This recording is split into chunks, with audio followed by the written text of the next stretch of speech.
Reb Shloime and everyone else who was hearing these shiurim. It's a really, really choshev inyan befrat in such a time of tzara in Klal Yisrael. I found in the back of the Oyev Yisrael, the Oyev Yisrael is the HaRav in Likutim. He brings down something quite interesting from Rav Shrira Goyen. Now, Rav Shrira Goyen, as his name is, was from the period of the Goenim. I don't recall ever seeing any Parshonos or Megillas Esther from the Tkufa of the Goenim. Nothing. All I have Rishonim, Achronim, of course, but from the Tkufa of the Goenim, I do not recall seeing any Parshonos. So this was quite interesting to me that I found this piece in the HaRav in the back of the Sefer from the period of the Goenim. Rav Shrira Goyen is bothered by two questions. One question, Esther says in the Agoda, in the Megillah, Kinim Karnu Ani Ba'ami, Lahashmid La Regulabe, Vilu La'avodim Ulishfochois Nim Karnu Hechadashti. Esther is saying, if you would have sold us as Avodim or Shfochois, I would have kept quiet, but you sold us to be killed. Lahashmid Lahareg Ulabe. Asks Rav Shrira Goyen, why should Esther bring up this subject of being sold as avodim? It was never on the table, never part of the discussions between Haman and Achashverosh, and no one in all the psukim in the Agoda in the Megillah never discussed this nakuda. So why should Esther bring up this subject of Ilu La'avod Mulishfochos Nimkanu Hecharashti? That's one question of the Rav Shrira Goyen. Am I still being heard? Am I coming across? I have the HaRav for you. I'm sorry? I have the HaRav. This is yes. The HaRav. Okay. Thank you. They have the HaRav on the screen. Okay. So it says the HaRav, B'Shem Rav Shrira Goyen. This is very, very powerful in Yonim. He says like this, and he's bothered by another question. Achashverosh says to Esther afterwards by the party, he says to her, Mihu zeh ve'ezehu Hashem Eloi libo lasos kain. Who is this individual who had the chutzpah to order Klal Yisrael should be killed? I don't understand, asks Rav Shrira Goyen. Achashverosh, you're the one who signed the document. You're the one who made the decree against Klal Yisrael that they should all be killed. So what do you mean that who was the one who did it? You're the one who did it. These are the two questions of Rav Shrira Goyen. Says Rav Shrira Goyen, I'm going to answer this with a mice that happened in my city. And he says as follows. There was once a very wealthy man. He had riches beyond, diamonds and gold and jewelry, whatever.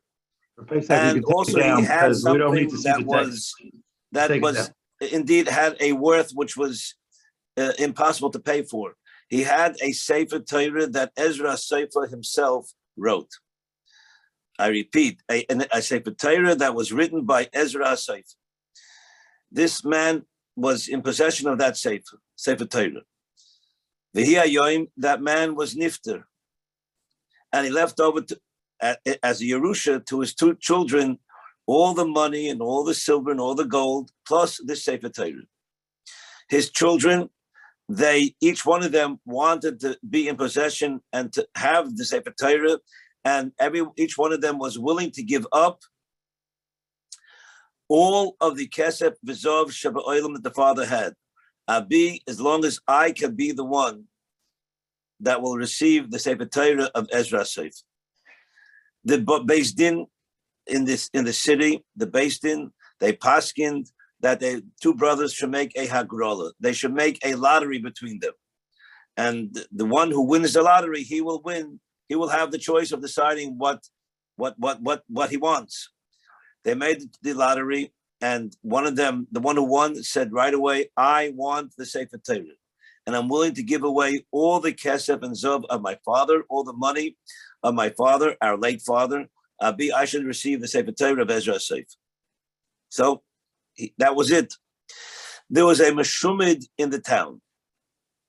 The Meshumid could not, as we would say in Yiddish, fatrog or falait, he could not accept the fact that a fellow would give away kol kesef v'zov sheba'olam, a tremendous wealth, to be in possession of a piece of parchment, which was written by Ezra Seif. He could not accept that a Jew would do such a thing. So in anger and to show his disdain for what was done, for what these brothers wanted and what one brother indeed received,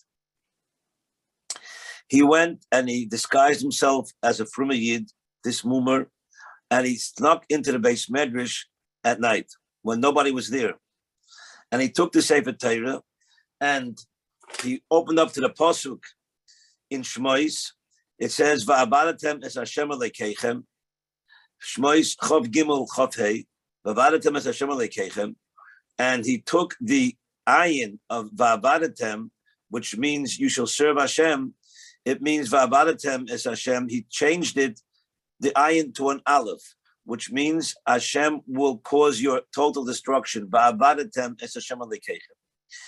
Now, so it was a Sefer Torah which is puzzle, and he, that was what he wanted to accomplish, just to puzzle the Sefer Torah.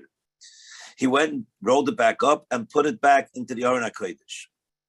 A few days later, the Kehila opened that Sefer Torah to use it, I guess, for Kriyas HaTorah, and they found that the word Va'avadatem was written with an aleph, not with an ayin, which really rendered the entire Sefer Torah apostle. Okay, apostle Sefer Torah. But not only was it apostle Sefer Torah, it was now, even if we would fix it, but it's no longer the Sefer Torah that was written by Ezra Sefer. So that night, they didn't know what to do. They were in a quandary. To leave it apostle is not an eitzah. To fix it would totally take away the chshivas of the Sefer Torah. That night, the son who owned the Sefer Torah, his father visited him in a chaloim, in a dream. And his father said to him as follows: do not touch the Sefer Torah. Ezra HaSefer, who wrote the Sefer Torah, he will fix that toys. You do not fix it. And I'm giving you a proof that indeed what I'm telling you now is true. Because if you go to the shul, you'll see that under the table where this mumar changed the ayin to an aleph, there's an eyeball. A human eyeball is under the table. And he says, and in the dream, the father said to him, do you know why this human eyeball is there? Because it's HaKadosh Baruch Hu's way of saying to the mumar, ayin tachas ayin. It's the eyeball of the mumar. It fell out of his socket and it's now under the table. You erased an ayin in the Sefer Torah. I'm going to take away your ayin from your eyes. That's the end. That was the end of the chaloim. He goes back. The son goes to the shul a few days later and opens the Sefer Torah, and lo and behold, the ayin has been restored. The aleph is no longer there, and the Sefer Torah is a kosher Sefer Torah. That's the story. Says Rav Shri Goyen, now I have pshat to answer my two kashas. You see, Haman asked Achashverosh to write and document in Hebrew in order to give pain to all the Jews. They should all understand very clearly that there's a tremendous gezerah, a decree against them to kill every man, woman, and child. And therefore, he instructed them to write it in Hebrew. And therefore, it was written in Hebrew. However, the original Hebrew was Nimkanu ani v'amila hashmid la'areg u'la'abeid, not an aleph, no, u'la'abeid with an ayin. V'ilu avod l'shvochos. So, since the original decree was to put the nation of Israel, of Klal Yisrael, into slavery, that's what Achashverosh saw, and that's what he signed. He didn't know that afterwards, subsequently, Haman went and took the document right afterwards and changed the ayin of la'avoid into la'abeid, into destroyed. So therefore, both questions are answered. The first question of why should Esther bring up shvachos and avodim for slavery, because that was how the original document looked. It was with an ayin. Haman went and changed it. He took out the ayin and put in the aleph, exactly like that Mumer did in the city of the Rav Shira Goyen. And therefore, Achashverosh is very right to say that mihu zeh v'yezehu, Hashem Eloi liboy, who is this person who could go ahead and give out such a decree to destroy an entire nation? Achashverosh never gave out such a decree, according to this interpretation. Achashverosh's decree was indeed to enslave the Klal Yisrael, not to kill him, not to be ma'abed with an aleph. So, because of the story, that episode that happened in the city of Rav Shira Goyen, that gave Rav Shira Goyen and the proper interpretation of the psukim, and it answered both of his kashas. Ad kan, until here, are the words of Rav Shira Goyen. So, however, I had a problem. A day or two later, I thought of this interpretation, but I had a problem. My problem is with the dream that the son had, that Ezra Sofer is going to come and fix the Sefer Torah. How can Ezra Sofer fix the Sefer Torah? The Ezra Sofer is now, he was nifter. If he's nifter, he's part of min ha-mitzvahs. If he's part of min ha-mitzvahs, so therefore his fixing the Sefer Torah will still render the Sefer Torah to remain possible. Because if someone who's not mechuyev in mitzvahs does something in the Sefer Torah, in the ksav, in the klaf over there, in the tefillin, the mezuzahs, then it remains possible. Ezra now is in a matzah where he's part of min ha-mitzvahs. How can Ezra Sofer fix? In Yiddish we would say farech. How could he make it better? How could he fix the psul that is now in the Sefer Torah? That's the kasha which I had. And I thought about it, and when I was oimid on it, when I thought of a teretz, it really jolted me, as I will explain. First of all, there's one teretz which is not my main teretz. The Gemara brings down in Kuf Gimel in Masechta Ksubis that Rabbeinu HaKadosh used to come home at night and make kiddush, come on Shabbos and make kiddush for his bnei bayis. After he was nifter, it stopped afterwards for a different reason, but the etzem, he came from Shemayim, he came back and made kiddush for his wife. The Gemara in Kuf Gimel Masechta Ksubis.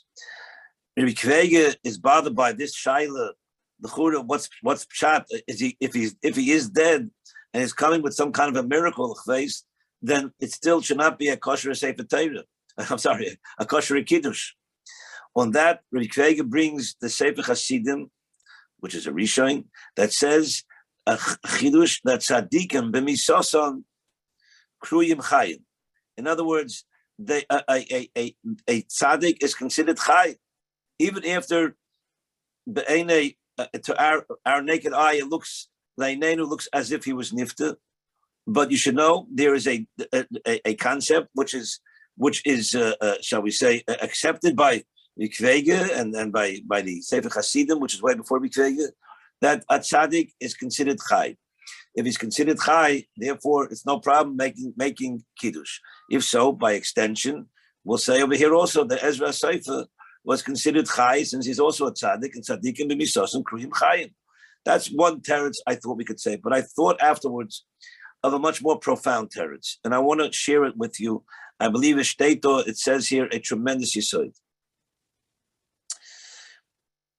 This child, as Rav Shira Goyen brings down in his loshen, in his essay, was extremely disappointed. He was not disappointed, and he was in a state of despair, not because he lost so much money, gave up so much money to have this Sefer Torah. That's not where it was.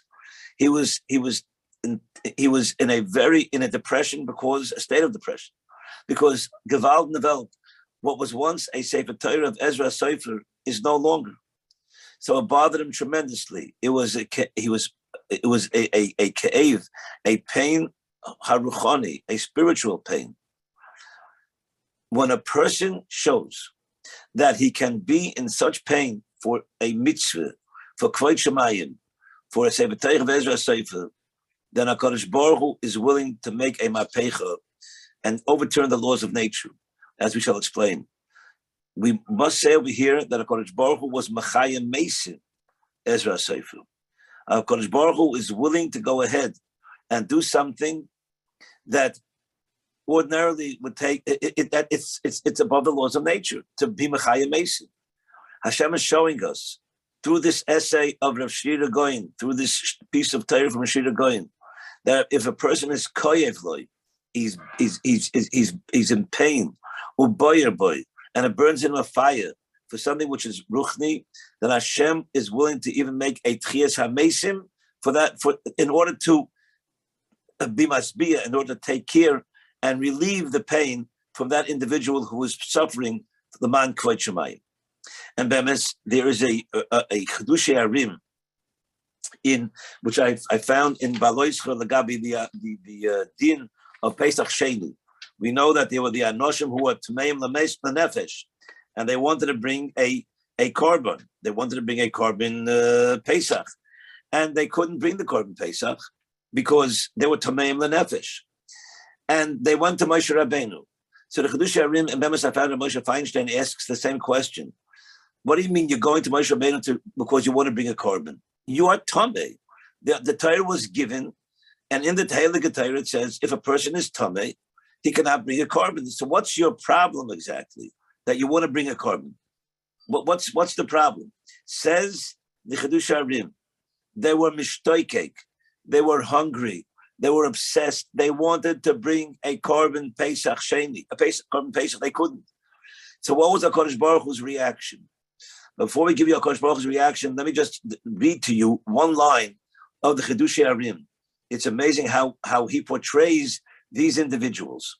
And he says as follows, Hishtoigeku b'chol libam lahakriv korban Pesach, and he says in Yiddish, es is ze gegangen in ganzen Leben. They were obsessed. That nothing else in this world meant anything to these individuals who were Tmeim Lanefesh, other than bringing the korban Pesach. Moshe Feinstein says, "Kamat the same Yisod without the invocation of the Yiddish, but the same Yisod." What was the reaction of HaKadosh Baruch Hu? HaKadosh Baruch Hu went and was mechadish another parsha in the Torah. It's called the parsha of Pesach Sheni. That parsha of Pesach Sheni, we may say, was not there when HaKadosh Baruch Hu was established by Raisu Bore Alma, and Bereshis Bore Lekim, throughout the entire Torah. That parsha, it could very well be, was not part of the main corpus of the Torah when it was given, but it was added afterwards. Why? Again, to invoke the Yiddish. Es is gegangen in ganzen Leben. They were so obsessed, so HaKadosh Baruch Hu said, the reaction of HaKadosh Baruch Hu in such a situation is that I'm even willing, if a person shows he really wants Torah, he really wants mitzvahs, he really wants ruchnius, it's gate M on in ganzen Leben, HaKadosh Baruch Hu is willing to add even a parsha in the Torah. That's major. In other words, we are being told that anytime a Jew wants something, b'chinas ruchni, if he wants it enough, HaKadosh Baruch Hu will be masbiyah that ratzain. HaKadosh Baruch Hu will fulfill that ratzain. HaKadosh Baruch Hu will do whatever it takes, including perhaps a tchias hamesim in the case of Ezra Sefer, including to add on a whole parsha in the Torah, as we see in Pesach Sheni. We find that Rav Chatzkel Levenstein brings down in his Maimorim that he said in Shanghai during the Second World War. He asked the Kasha, how did the Chashmonoim have the koyach to beat the Yevonim and the Misyavnim? There were tens of thousands of soldiers, myriads of soldiers, and they were chaloshim. How? How can it be that they can be so powerful that they can win over the trained and seasoned soldiers? 12 fellas, 12 brothers, with their father. How could it be? Says Rav Chatzkel Levenstein, echoing and dovetailing this Yisod. Kivan shoya koyev lahem. It was burning in them, the desire to bring about Kvod Shemayim. The Yevonim and Misyavnim were shmadding up Yidden, and they were making every girl before she went to the chasana had to go to Tiboil Lehegbain Tchila, had to go to the major general, and he would be manavel the Bnei Yisrael, and he did not let them have any mikvois, did not let them learn Torah Dosh, did not let them have Bris Milah or Shabbos Kodesh. It was koyev bohem. It burned. It was painful in them, and boyer behem. It burned in them the desire to bring about a change to where Yiddish kinderlach and Yiddish mamis and Yiddish tatas can live a life like Yidden. Says the Chatzkel, that koyev, that ke'evo, and that burning in them was what gave them the koyach, a supernatural koyach. Nothing is beyond the koyach of HaKadosh Baruch Hu. Nothing, more correctly said, nothing is beyond the koyach of a Yid. A Yid can accomplish anything in this world, but it depends on one Yisoid, on a corresponding level. How much is it koyev b'cho? How much does it bother you? Are you in pain? And how much does it bother you? How much does it burn in you? The desire to fix this issue. From this essay of Rav Shira Goyen, we learn a tremendous Yisoid. It's the resultant, the kicker of this essay, that nothing is beyond the koyach of a Yid. It all depends upon how much we really want it. Tchias HaMesim is not a problem. Even adding on a parsha in the Torah, no problem. Beating myriads of soldiers who had every weapon that they needed, and the Chashmonaim had nothing. Why? Because boyabim and koyevim. Let us take this opportunity on Purim and say to ourselves that we, Beis Hashem Yisbarach, in the spirit of Kimu v'Kiblu, Anaya Kabbalah Satayra B'Rotzain, we makabel the Torah from Sinai, which was forced upon us then, but now it's B'Rotzain, with a will. That we're going to makabel the Torah with a tremendous zeal and zest, and say to ourselves, nothing is beyond my koyach to accomplish spiritually. You know why? Because I am a child of Klal Yisrael, and in Klal Yisrael there is a anhoga b'rei olam that, in accordance with one's want, HaKadosh Baruch will be there to always fulfill it. Rav Shlomo, again, yishakayach to you for all of your Abbatz's Torah. Would you do it with a tremendous amount of Shem Shemayim? There cannot be any other cheshbon. May HaKadosh Baruch Hu shank you and your choshev mishpach, and everyone should say Amen. That everything that you need, you and your family and your kindlech need, should be fulfilled b'karev mamish. Afreilach Purim, Rabbi Isai, and B'suras Tevis. Shalom. Amen. Amen.